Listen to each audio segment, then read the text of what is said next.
Pittsburgh Steelers fans, welcome back to another episode of Steelers Stat Geek. Coming at you once again is behind the steel curtain editor Dave Schofield, and joining me as always, practicing safe social distancing since 1974, my big brother Rich. Rich, how are you doing? Doing great. How are you doing tonight? I am good. Now, if those of you listening in podcast, or even those of you watching on YouTube, you might have noticed a little bit something different with Rich. Boy, that sound quality is pretty good there, bro, isn't it? Yeah, thank you. Yeah, we guess what? He joined the fancy microphone club because a lot of people in the live chat like to give us a hard time about how come Dave's mic is so much bigger than Rich's. Well, not only did Rich get a mic, he didn't get this. I was helping him get this. He didn't get the same color as me. We got him with the gold. He's going gold. Look at that. For those of you on YouTube, you'd be able to see it right now. Was that's what he's got. We're hoping we've got some really good sound quality coming at you all in all between the two of us, because that's what we want to do for you all. So I'm hoping you guys are having a decent evening. I'm hoping that you were kind of like us. I was really looking forward to doing the show tonight. Just a good chance to just get back to doing what we do with Steelers stuff. How about you, bro? Look, as I've been, how should we say, as we in Maryland have been told to stay at home, I am so sick and tired of my house that I need something else to do. So it's very nice to come on and talk a little Steelers. Absolutely. And it's funny because I'm sure people were asking about it last week, so much so that one Jefferson Hartman even asked me, they're like, what's up with your brother broadcasting from a different spot? I'm like, he's got to work at home now. He's got an office set up. So now that he's got an office set up in a different place, that's where you are at, right? I'll eventually go back to the other one. I thought about going down there tonight, but Kyle was gaming over on the other side of the room down there, so it's easier for me to give him his space. There you go. What a nice dad. Yeah, I was going to say, with everyone having to be at home, sometimes you just have to give each other space. Yep. I know all about that. I made my weekly supermarket run today. I specifically picked today because this is the Stat Geek show, and I had to go out for a geeky reason. I wanted to make sure that I got my Blu-ray copy of Star Wars Episode 9 as early as possible, which the family, we have already watched it yet again. But that's why I chose to go out today, trying to keep my trips to one day a week, and didn't see many people out today. I mean, I was at the grocery store, had everything I needed, and there was hardly anyone there. So kind of interesting, but let's talk stats. Let's talk Steelers. Not a ton of news since the last time we met. I mean, some XFL signings, which very similar to the AAF signings from last year. These are guys that have a chance to make the team, have a chance to make the practice squad, another opportunity to show what they can do. These are not like your typical free agent signings that you're going to come that these guys are expected to make the team. Actually, no major salary cap implications from signing those guys. Absolutely, exactly. I gave a salary cap update yesterday in an article, and it's funny because they're still not reporting the same numbers that I have for the Steelers. Because one of the things is a lot of places still don't have the Chris Wormley trade and everything. If I remember my numbers right, it was about 5.7 million under right now, which is a good operating number. They could sign someone with that, but without having to make another move. But then they're going to have to make another move later for the rest of their stuff. So got those kind of things going on. Other than that, that's really all that's happening that I can think of right now, other than draft prep. I know you don't normally do these things, but I listened to a 15-minute Steelers Nation Unite call with Kevin Colbert today. I made it further than in the past. In the past, I've tried to ask a question, but they didn't even come on and ask me what my question was. This time, they actually came on, asked me what my question was, told me it was a good question, and then they ran out of time and didn't get to it. So Was kind of bummed about that a little bit, but maybe someday I'll get on those. So let's talk. Let's talk what's going on tonight. This is in honor of Lance Williams. Lance Williams has decided. It's so funny. I like to bust on Lance at times. Yep, the hater. I like to bust on Lance because whenever Lance does the burning question on Saturdays where we have a rotation, he's constantly saying, "Oh man, I need a good question."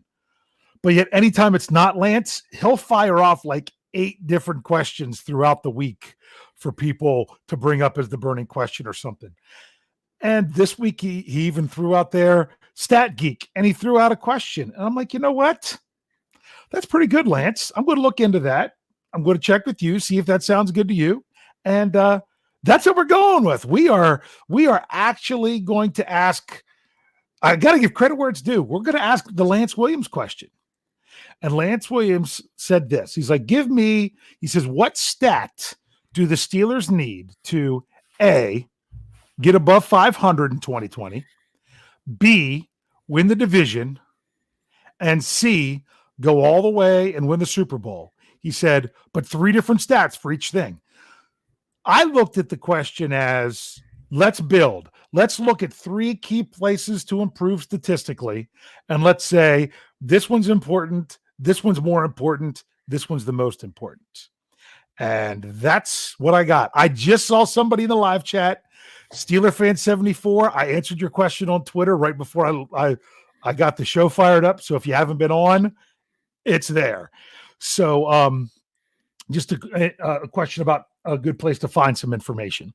So this is what we're going to do. We're going to look at some stats. Now, I already got Dennis. Dennis, we love you.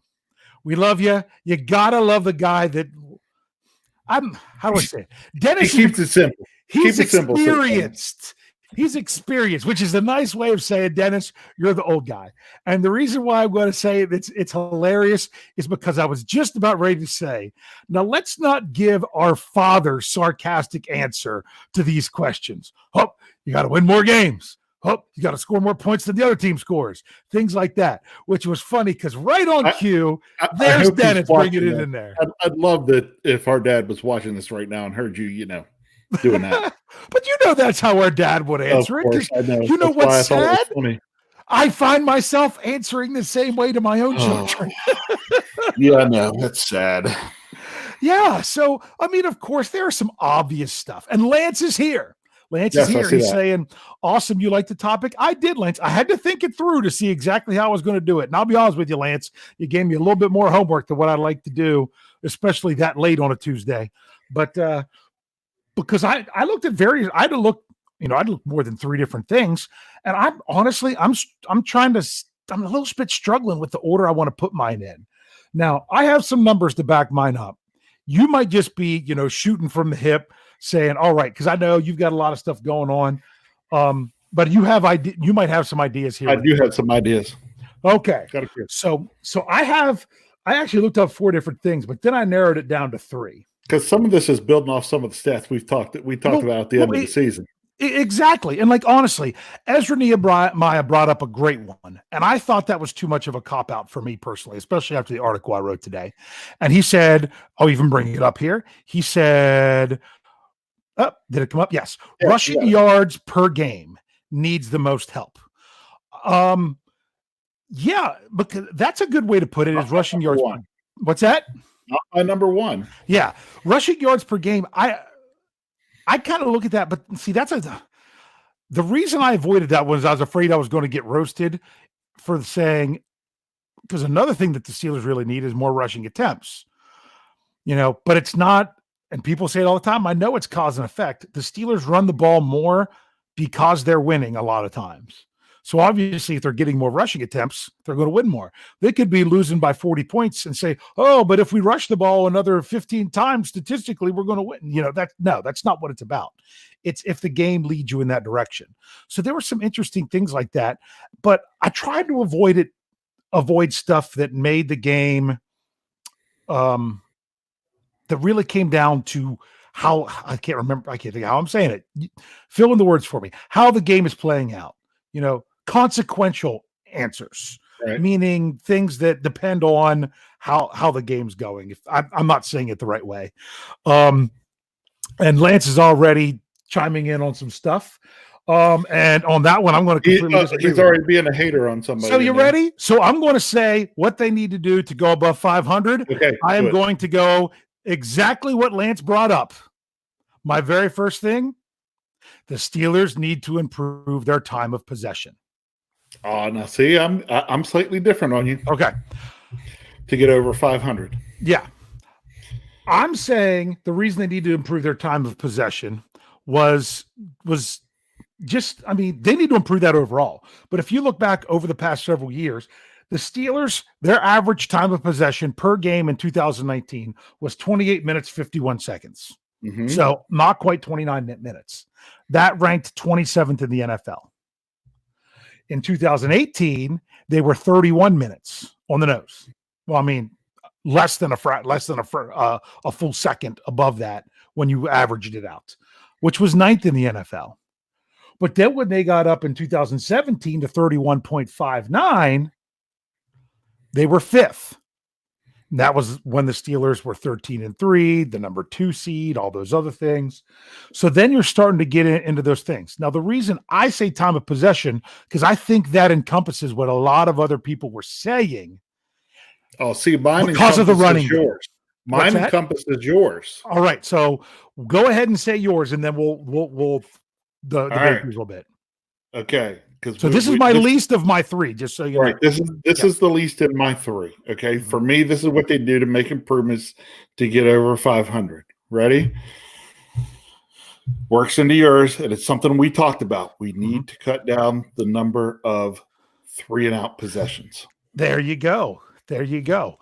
Now, see, to me, we were terrible at that last year, and we ran those numbers weeks ago. We talked about that. You improve on cutting those down. That gives you more plays, gives you more chances to run the ball, and gives you an increase in time of possession. Well, here's my time of possession argument. The reason why I made it that is because I think it encompasses so many things. Time of possession. Yeah, like let's see. Dennis just brought it up in here. Time of possession doesn't matter an iota with Kansas City. True. But I don't think the Steelers are set up that way.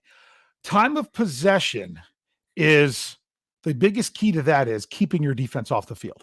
Yeah. You want to keep your defense off the field. Do you have to do it? A great running game adds to your time of possession. Well, see, that was the other thing. All those 3-and-out possessions that we talked about, how tough that was on the defense. They just get off the field, don't even get 30 seconds, it seems like, to get a drink and catch their breath, and they're having to trot right back out. Yeah. So that's why I went a little broader than just your time of possession. Yeah. Well, it's funny because I think my time of possession is broader than everything because because I think it's encompassing so much else. Plays per drive. Yeah. Okay. That's another great stat. That's not one of my top 3. But guess what? If you have more plays per drive, your time of possession is going to go up. So I just thought time of possession is a kind of overall encompassing thing. And it was a glaring misstep for the Steelers in 2019. I mean, you're talking about, everyone knows 30 minutes is your middle of the line. Now, of course, the Steelers did play an overtime game, which meant that inflates that number just a little bit. But that, 30 minutes is what your 50-50 split. So if you're under 30 minutes, you're in trouble. Let's look at the Steelers' specific games in 2019. They had no games where they were within 30 and 31 minutes. They either had more than 31 minutes time of possession or under 30. When they had 31 minutes or more of time of possession, they were 5-1. So when they were under 30 minutes, they were 3-7. So can you still win with the time of possession under? Yeah, you can. Can you still lose games when you have that big a time of possession? Yeah. Time of possession is one of those things that will go in your favor if you're winning a lot of times. But so you've got to do the different things to put yourself in a good place to be winning in order to improve that. There's you don't just go out and say, let's improve time of possession. There's a lot of different factors like decreasing your number of 3 and outs and having more plays per drive and everything else that would then play into that. So that's our bottom one. We're kind of in line there. Do you want to do your next one? One that would help them win the division? No, you go ahead and do yours. I think I've got mine ironed out to how I want to say it, but I want to see what you've got to say.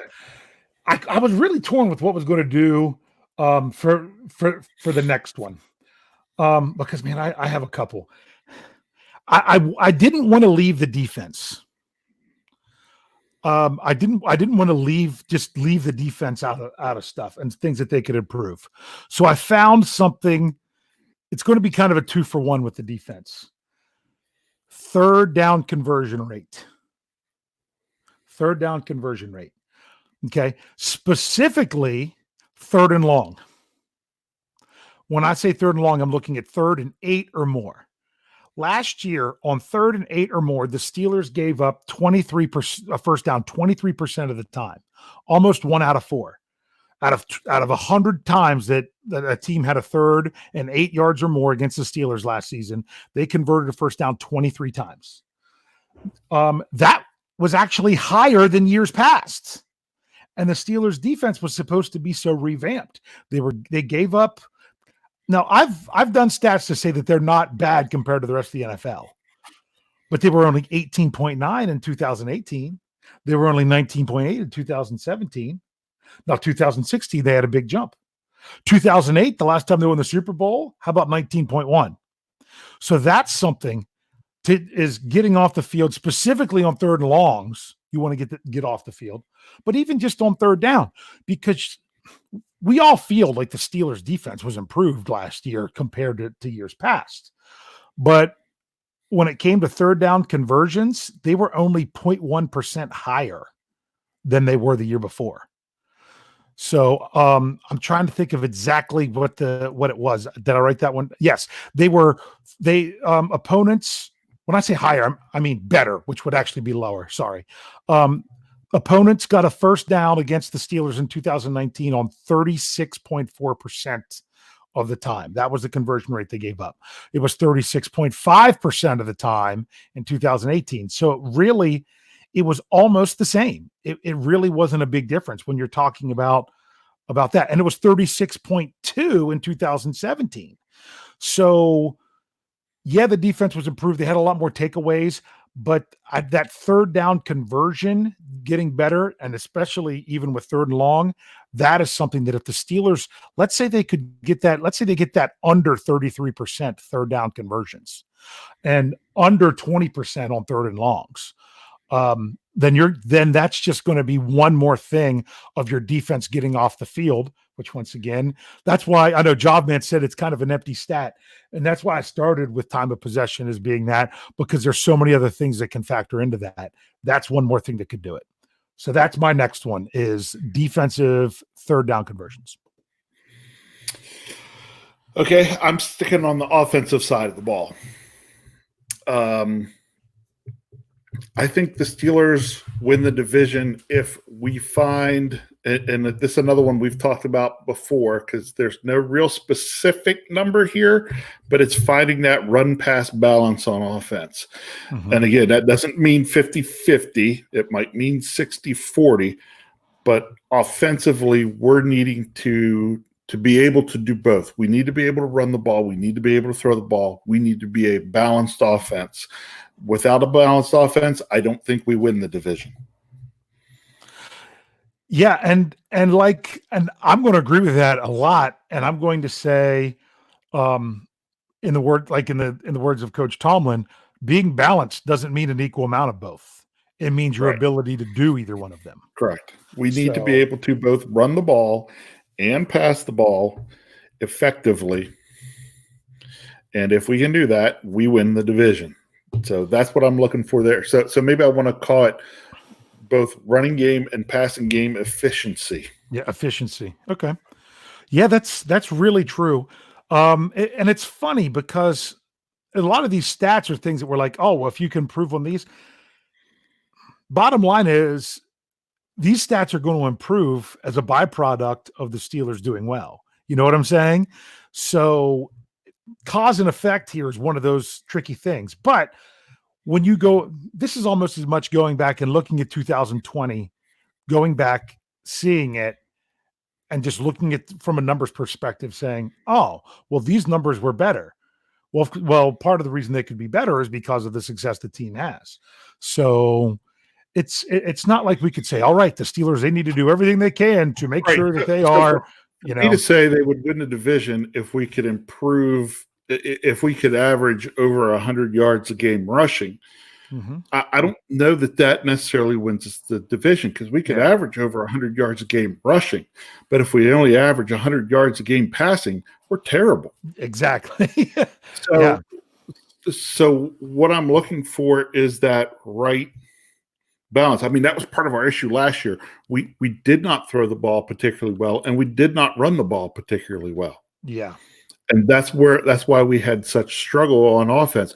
We need to do a better job on both. You know, I could pick a statistics and say, hey, we need to, you know, if you wanted to hold a gun to my head and say, hey, you got to pick some things here, I'd say, you know, if we could average 95 yards a game rushing and 260 yards a game passing, we have a chance. Mm-hmm. But again, very tough to talk about that win the division on one stat, because other things play into that. Because those numbers, I could pick those numbers, and those numbers could win us the division if the defense plays like we saw they could play last year. If the defense takes a step back, then I got to up those numbers even some more to have a chance to win. Exactly. That's what I was about ready to say. Those got to coincide with your defense. So these statistics are so hard to just sit there and say that it's going to be this. That's why I wanted to throw in something on defense. I wanted to make sure I brought up a defensive statistic, because the offense could improve vastly, but if the defense steps backwards, is it going to be enough? Or the defense could continually just crush it, but if they don't have the offense backing them up, right. If we have the offense we had last year, we saw where that got us. I mean, you know, everybody would say our defense played really well, but we saw then our anemic offense, we couldn't get anywhere. Yeah, exactly. So so your balance of passing to rushing, having a balanced attack, we could say our number one thing, and this isn't because I actually have other stats, is our number one thing is you want to have a balance of offense and defense. You don't want to have one side of the ball carry your team, because I mean, look, the Steelers were carried by their offense several years ago, and now, like last year, they were carried with their defense. Back when they were when Ben was young and in the league, they were being carried by their defense, and their offense was just doing what they needed to do. But it's really hard to get that balance in both, because I mean, Kansas City wasn't going out there and tearing up people with their defense. Honestly, I think, although they didn't win the game, San Francisco was a good example of that. They had a solid defense, or a very good defense, and they had a solid offense, mainly because of their rushing attack, more than anything. Because, you know, if you look back at the NFC Championship game and how many passes did they even throw? It was ridiculous, but they didn't need to. I'm going to move on to my number one stat, because unfortunately, I'm trying not to pay attention to this live chat, but I saw something in the live chat that someone hit it. Bottom line is, I'm going back to offense, because I feel the bigger improvement this is for the Steelers to make it to the Super Bowl. Yeah, it's the Steelers to go and win it. Okay. I'm going to assume that the defense has done their part with that other statistic and their statistics along the way. Then the number one thing the Steelers need to do, I'm going to give you a broad one, and then I'm going to narrow it down. The Steelers need more yards per play, specifically yards on first down. That's my number one thing. They need more yards on first down to get them in better situations. And then, which of course just helps overall when there are more yards per play. Lance, my second stat was, because he keeps asking 2 or 3 times in there, was better better third down efficiency for the defense, specifically on third and long.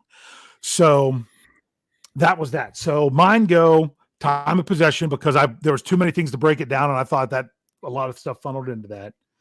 Defense being better at getting off the field on third down, specifically third and long. And my number one is more yards per play, specifically on first down. And the numbers behind it is this. 2019, let's just look at yards per play first. The Steelers had 4.73 yards per play. I didn't look at where it ranked overall in the NFL because the way I had to bring this up, I had to look specifically at the Steelers. That was down from 6.1 yards in 2018 and 5.75 yards in 2017. Oh, wait, or 6.7 yards. I can't read my writing. It's either 5 or 6. That's right. Bottom line, it was a lot worse. Nobody else can read your writing either. I've seen. Yeah. But when you look specifically at first down yards per play, the last year the Steelers were 4.4 yards per play on first down, where they were 6.0 yards per play each of the previous 2 years and 6.1 in 2016. So you're talking about more than a yard and a half worse last year. Now, we know why. We understand why. But to me, I think the Steelers, not only do they want to get up to that 6 yards per play, you want to get to 6.5. You don't just want to do what you've done before. You get even more of that on first down. 6.5. I mean, you're talking about a lot of 2nd and 3, 2nd and 4s, and talk about opening up your offensive playbook when you're 2nd and short. My goodness, I'm even rewatching some of the last year's games. The Steelers were not in 2nd and short very often last year. No, they were not. They weren't. And 2nd and short is your down, man. How often on first down was it, 78 eligible? Yep. Everyone knows exactly where you're going to run it. Yeah, we're banner eligible. We go to run it. We get 1 to 2 yards. Yeah. Second and 8, 2nd and 9. Yeah, and I mean, like I said, that's nothing against Zach Banner. He did a great job run blocking last year, but when the Steeler fan 74 says the play calling needs to be not as predictable, yeah, when you're in 2nd and short, that's the most unpredictable situation for a defense to deal with. You don't know. Are they going to take a shot? Or are they just going to try to get the first down? Are they going to pass? Are they going to run? What are they going to do? Run or are they going to pass? If they pass, are they going to just pass short, try to get the first down? They're going to take a shot down the field, which actually what I really like then on that 2nd and short is hitting that guy intermediate and then trying to let him break it. But, Yeah. Yeah, I mean, that's the situation that defenses – I wish Kevin was here again this week. For those of you that don't know what I'm talking about, last week, Kevin Smith was on with us again, high school football coach, great analytical stuff. We talked about Eric Ebron since he knows him because he works out with his high school team. But I want to know, I'm just thinking from my coaching days, because I have experience both on the offensive and defensive sides. I was a defensive coordinator for 2 years before I was an offensive coordinator for 2 years. That's hard. That's hard because you really don't know what's coming on the 2nd and short. It's probably the most unpredictable play there is. So if they get more on first down, they're going to be in great situations. Which in essence turns into less third downs that the Steelers even get to on their drives. When they do best is when they're getting their first downs on 1st and 2nd down. That's when they're really moving the ball. First down, 12 yards, first down, 8 yards, second down, 15 yards, first down, you're not even getting the third down. So that's what I think overall yards per play, but specifically yards on first down. I think if they can get back to where they were in 2017 and 18 and above, look out. So what do you got? Right. I spent a long time with mine. So you did. I was actually going back on the other side of the ball because I knew you were going to be back to offense. Okay. Mm-hmm. I'd love to say I know exactly where this offense is going, but we don't know as much where this offense is going. I think that I have a better pulse on what's going on the defensive side of the football. Mm-hmm. So for me, for the Steelers to make it back to the Super Bowl and win the Super Bowl, I think our defense needs to be a top 3 defense in the league.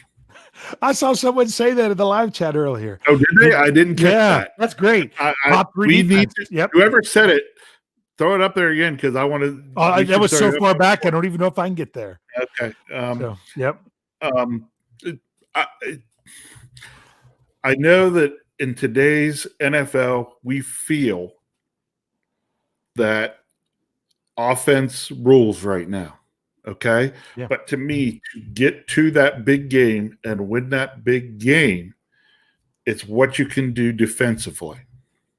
All right. Case in point. Folks wanted, everybody brought up, Kansas City there earlier and what they do. That's great. Okay. And they talk about how Kansas City's defense isn't all that great. And that's true. But what you have to do to beat a team like that is you need to be able to score some points. Okay. Maybe 20, 24 points against Kansas City's defense. That's doable, right? Say 24 points. You can win that game if your defense is good enough to hold them to 20. Yeah. So to me, I want to see what I want our defense to be top 3. To me, that gives us the best chance, not knowing exactly what I can expect offensively from us. I know exactly what you mean. Now I bring up the Anthony Davis thing. He gets upset because defenses are ranked on the amount of yards they give up.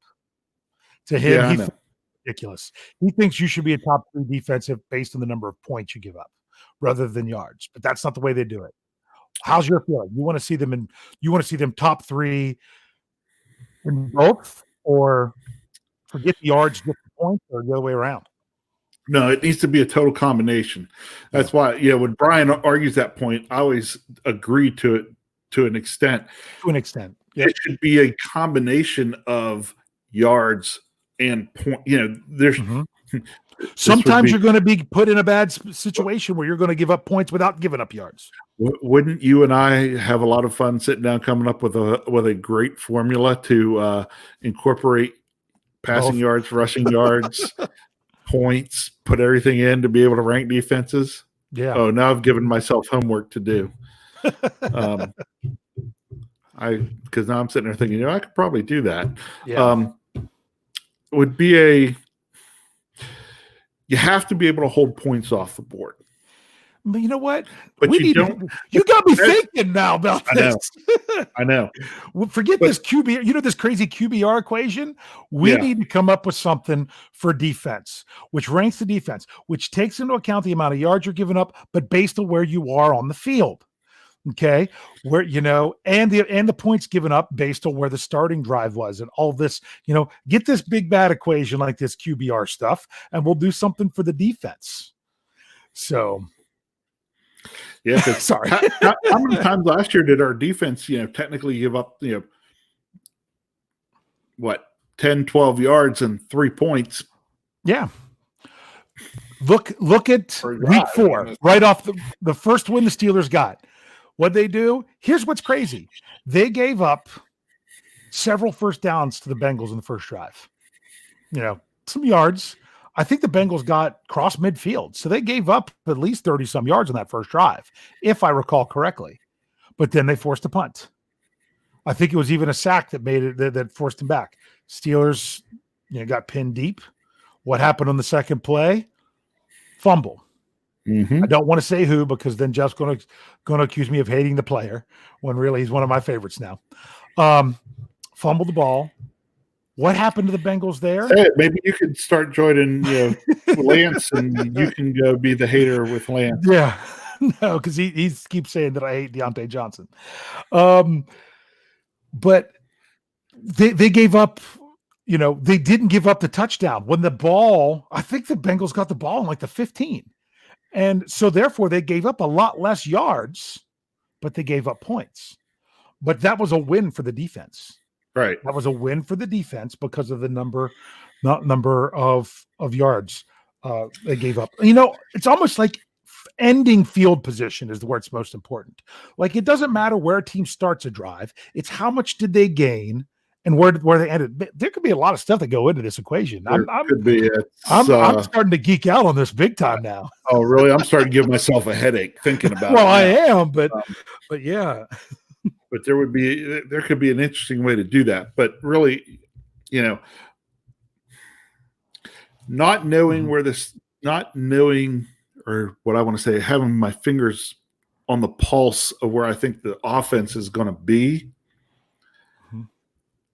makes it, to me, even more important that the defense is elite. Yeah, I understand. To get us through a Super Bowl. I completely understand. I think it comes down to you need to be strong on both sides of the ball, because prime example, which unit do you want on the field with a chance to win the game? Either by you could be winning, tied, or losing. Obviously you don't want the defense on the field when you're losing at the end of the game, because that's irrelevant. But and I'll bring up an example of that. But when it comes down to crunch time, where you need to play, you need to be able to draw on either side of the ball. Look at what happened in week 2. You were sitting there with Kyle. Should have known they're going to lose because Kyle was with you. You were sitting there in week 2 watching the Steelers against the Seahawks. And who's on the field needing to come up with the big play in order to give the Steelers a chance to win? The defense. The defense needed to make the stop. Now, granted, you had I can't remember if it was that drive the one before with the bad pass interference call. You had the big scramble from Russell Wilson. You had all these other things. But ultimately, the Steelers, the last possession where they had the ball, they scored a touchdown. That was because he hit him twice in the same game. That was right off to McDonald. Yep. But the defense needed to come out and make the stop in order for the offense to get the ball back. Okay. There's times when the Steelers have the lead and the ball, and the offense needs to hold on to the ball. I keep thinking of the Kansas City playoff game where the Steelers got the ball deep in their own territory. First down ends the game. They made the big play. Got the first down. And again, I felt much better about this defense late in the year last year doing this. I want it so that when you have, Steelers have the ball late in the fourth quarter and it gets to 4th and 8 on the opponent's 48-yard line. Mm-hmm. I want it to be a no-brainer that we send the punter out there to punt the ball. Yep. I don't want that thought to be going in 4th and 8 we're that no man's land. 48 in that no man's land. Maybe we should go for it and try to get it because that's our better chance of sealing the game. I want it to be trot the kicker out there, and I don't know. Or even better, I'm going to change a little bit. Instead of 4th and 8, because I agree with you on 4th and 8, 4th and 2. 4th and 2 on the opponent's 42-yard line. I want the Steelers now see there to consider going for it on 4th down because their defense is so good, they're going to get the stop. Right, but anyway. when you're talking that you're sitting around midfield and that mid-range 4th down, it's you think I got to go for it, knowing that they've only got to gain 20 yards, not even 20 yards, 15 yards, and they can try a field goal. I don't want that kind of thought. I want it so that we are making decisions based on how good our defense is, not how bad our defense is. Absolutely. You don't want to make your decision either side of the ball. You want to, and that was the problem. The Steelers this past year, they had to make decisions based on their offense not being good. It was the right call, although it didn't work out the right way because of the turnover when Coach Tomlin didn't take the ball in overtime, because he's like, the way their special teams were getting the advantage and pinning us deep, and the way the offense wasn't moving the ball when we were deep, we're going to be, punting the ball to them, and they're going to basically be in field goal range to win the game almost after that. Yeah. I would much rather have them start deeper, let our defense do the job. That was confidence in your defense, but that was lack of confidence in your offense. I want to have confidence in both. How many times was it? Oh man, just if the defense can get the ball back to the offense, they can come back and win it. They can come back and win it. They can come back and win it. That's where we had been, not last year excluded, for the 5 seasons previous to that. Oh, I think 16 and 17 was always like that. Yeah, you're like, just give them the ball with a chance. And you had Boswell kicking well in 17, and you're just like, oh, just be within 3 or less, and give Boswell a chance to hit it. So I know, and although I'm trying to put it out of my mind, though, then I go back to that playoff game, and daggone, the defense couldn't stop Blake Bortles. Yeah, it's funny because that was before I was a part of Behind the Steel Curtain, and it was interesting because this is when I was just writing for my own stuff and just putting it out there on social media through a special page that I had. I did a breakdown of should the Steelers have gone for the onside kick when they did in that playoff game. And I did it statistically. And the biggest thing that went on with that statistically was their defense did not hold them to a 3-and-out that entire game. So to say, hey, it didn't matter if I give them the ball at our own 40 or if I'm giving them the ball at the other 25, they get a first down and we're done. It really doesn't matter where it's going to be. It just so happened. And that was just a crazy scenario that they could kick a field goal without having to get a first down. But that was all based on the penalty on the onside kick. If it wasn't for the penalty on the onside kick, even if they get it where they went for it, they don't get that first down. They don't get the field goal there. They're probably going for it on 4th down because it was like 4th and inches. But you never know how that's going to play out. So that was one of those things where you had to make a call based on your defense not really doing the job for you.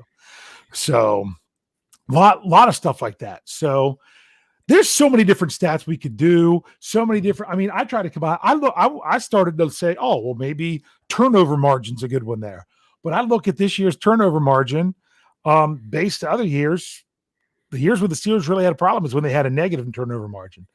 It was really ridiculous that they had that many takeaways and only had a +8.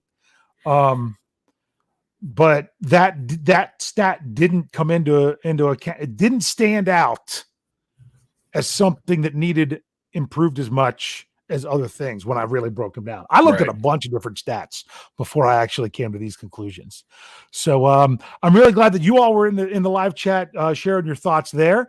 As Lance Williams said earlier, I'll see if I can find it and bring it up. I don't know if I can anymore. Yes, I think so. That he said, yeah, please like the show. Exactly. If you could go in right now, if you're watching on YouTube, go in, hit the like button. That helps us out a lot. If you're listening to this in podcast form on Wednesday or later, go and give us a good ranking. If you're watching the replay on YouTube, it's easy. Even if you're following the live chat or whatever, just hit the thumbs up button. That's really helpful to the show. We're coming back for a second show. We're going to be talking about it's funny because I was explaining to Jeff what I wanted to talk about, and he tried to tell me, well, isn't that just this? I'm like, no, it's not. So it's going to take a little bit of breakdown. But let's just say it will be talking about a topic coming up with the upcoming draft. I will talk about my article that I had out today, which I did see someone, I can't remember who, mentioned that in the live chat. I'll at least mention that. That was my, if you really want to know, I'm going to put this out there. The Steelers don't need to add another running back in 2020. That was the take. So if you're curious about that, make sure you're tuning in to the Stat Geek Q&A next. So make sure you are also checking into BehindTheSteelCurtain.com. Sorry, I'll say it right this time. BehindTheSteelCurtain.com. We're still getting, a bad day is like 7 articles. A slow day. Usually we're talking about 8 to 12 articles coming out there. Sometimes when there's crazy news within the last few weeks, I had one day where I had 7 just of my articles because of all the breaking news and stuff. But your breaking news is there. Your commentary's there. You're going to get breakdown of stuff. You're going to get film review. You've got different different authors bringing different things to the table. Not everyone's saying the same thing. I know it's not a popular opinion to say the Steelers don't need another running back. But that's just kind of how I, even as I wrote the article, I started to warm up more to the idea of, if they feel they need another running back, then I trust them. But if they say that they don't, I don't think they're crazy either. So thank you all for tuning in. Make sure you're if you're here live on YouTube, make sure you're sticking around for about another 5 minutes or so until we're coming back. If you're listening to it on podcast, we'll be out sometime in the afternoon on Wednesday. And anything else you want to say on this show before we head to the next one, bro? Thanks for tuning in tonight. All right. As Lance always says, thanks. Yeah. Tune in, tell a friend, and subscribe. Thanks for geeking out with us.